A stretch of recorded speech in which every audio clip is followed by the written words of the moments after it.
శ్రీవారి మెట్లు చిరు వ్యాపారస్తుల సమస్యలను పరిష్కరించాలని తక్షణమే లైసెన్స్ ఇవ్వాలని గత 4-28 రోజుల నుంచి నిరసన దీక్ష చేస్తున్నారు.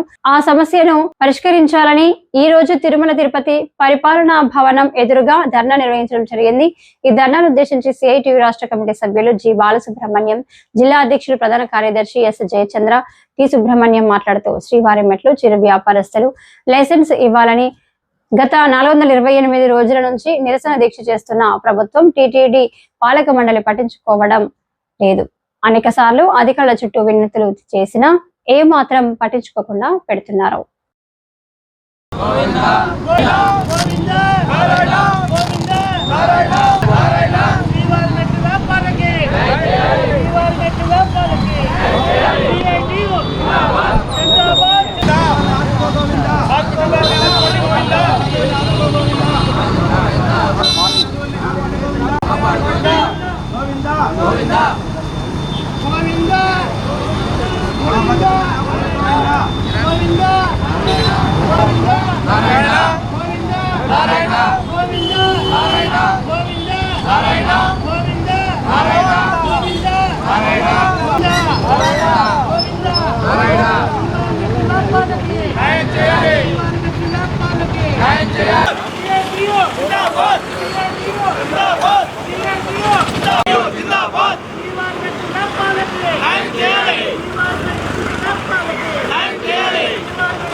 శ్రీవారు మెట్లు వ్యాపారస్తులు తమ పొట్ట కొట్టద్దండి, తొలగించిన వారిని వ్యాపారాలు చేసుకోండేవని చెప్పి 428 రోజుల నుండి టీటీడీ పరిపాలనా భవనం వద్ద నిరసన కార్యక్రమాలు చేస్తూ ఉంటే కనీసం టీటీడీ యాజమాన్యానికి చీమ కుట్టినంత కూడా చలనం లేదంటే, అంటే పేదవాళ్ళు దాదాపు 30 కుటుంబాలు 30 ఏళ్ళ నెట్టి శ్రీవారి మెట్ల మీద వ్యాపారాలు చేసుకుంటూ కుటుంబాలను పోషించుకుంటూ బతుకుతూ ఉంటే ఎక్కడో చిరుతపు దాడి చేసిందని చెప్పి వీళ్ళందరినీ తొలగించడం అంటే జబ్బు ఒకటి అయితే మందు ఒకటి వేసినట్టు టీటీడీ అనాలోచిత కారణంగా 30 కుటుంబాలు వీధులు పడి ఏడీ బిల్డింగ్ దగ్గర మా బతుకులు కాపాడండి, నిలబెట్టండి అని చెప్పి, అయ్యో రామా అని చెప్పి, ఏడుగొండలవాడ కాపాడని అని చెప్పి వాళ్ళు శ్రీవారి మెట్లు వ్యాపారస్తులు వేడుకుంటుంటే టీటీడీ ఇప్పటి వరకు స్పందించలేదు. టీటీడీ యాజమాన్యం దృష్టికి తీసుకెళ్ళాము, ఈవో గారి దృష్టికి తీసుకెళ్ళాము, చైర్మన్ దృష్టికి తీసుకెళ్ళాము, అడిషనల్ ఈవో గారి దృష్టికి తీసుకెళ్ళాము. అందరూ కూడా మాట్లాడుతున్నారు, వింటున్నారే తప్ప ఎవరు కూడా సమస్య పరిష్కారం చేయలేదు. కాబట్టి ఎప్పటికైనా టీటీడీ యాజమాన్యం స్పందించాలా. కొత్తగా వచ్చినటువంటి ఈవో గారు, అడిషనల్ ఈవో సింగాల్ గారు ఈ సమస్యను పరిష్కరించాలని చెప్పి సిఐటిగా డిమాండ్ చేస్తున్నాం. లేని పక్షంలో ఈ నిరసన కార్యక్రమాలు ముందుకు తీసుకెళ్తామని చెప్పి అవసరమైతే టీటీడీ పాలక మండలి బోర్డు సమావేశాన్ని కూడా ముట్టడిస్తామని చెప్పి సిఐటిగా హెచ్చరిక చేస్తున్నాం. ఈరోజు తిరుమల తిరుపతి పరిపాలన భవనం ఎదురుగా గత 428 రోజుల నుంచి ఆందోళన చేస్తున్నటువంటి శ్రీవారి మెట్లు వ్యాపారస్తులు ఇక్కడ నిరసన తెలియజేయడం అనేది జరుగుతూ ఉంది. గత అన్ని రోజుల నుంచి ఆందోళన చేస్తూ ఉంటే టీటీడీ యాజమాన్యం కానీ కూటమి ప్రభుత్వం కానీ ఏమాత్రం కూడా పట్టించుకున్నటువంటి పరిస్థితి లేదు. పైన ముఖ్యమంత్రి స్థాయి నుంచి కనీసం కింద సూపరింటెండెంట్ స్థాయి వరకు అనేక మందిని అనేక సందర్భాలుగా అనేక విజ్ఞాపనలు చేశాం. సమస్య పరిష్కారం చేయమని చెప్పిన ఆందోళన చేశాం. మా వల్ల కాకపోతే నిరాహార దీక్ష కూర్చోవడం అనేది జరిగింది. కానీ ఇప్పటి వరకు కనీసం చర్చల పేరుతో అయినా పిలిచి సమస్యను పరిష్కారం చేస్తామని చెప్పినని హామీ కూడా ఇచ్చినటువంటి దాఖలాలు ఎక్కడ కూడా కనిపించట్లేదు.